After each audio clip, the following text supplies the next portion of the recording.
Mga kapuso, ang pag-ibig nga raw, pag pumasok sa puso nino man, hahamakin ang lahat, masunod lamang. Kaya kahit lumindol sa Luzon kahapon, tuloy ang sumpaan, nagpagsing-irog sa Bulacan. Patok of the town ang kasalang yan na hindi nagpadaig kahit yumayanig. Yan po ang tinutukan ni Oscar Oida.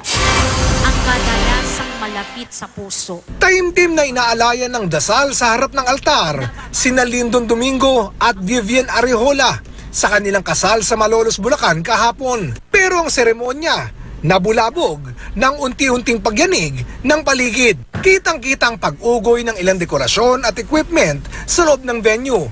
At ilang minuto pa, nawala ng kuryente.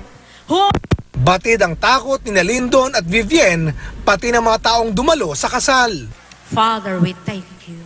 We thank you for the abundance of your love. Pero hindi nagpatinag sina Lindon at Vivian at tinuloy nila ang kanilang kasal matapos ang malakas na pagyanig. Hindi ko alam, pero kakaibang kalma yung naramdaman namin. Nag-pray lang kami. Hinintay lang namin na huminto yung linggol habang nagpe-pray. Ayon sa mag-asawa, ikinatuwa rin nila na naging kalmado ang mga tao habang lumilindol at napanatiling payapa ang seremonya. Malaki rin daw ang naitulong ng pagiging kalmado ng kanilang pastor sa kanilang kasal. Niyanigman daw sila ng lindol na natiling matatag ang kanilang pagmamahalan. Pinagpapasalamat ko sa Diyos na ikaw yung pinili ng Diyos para sa akin na makasama ko habang buhay. Oscar Oida, Nakatutok, 24 Oras.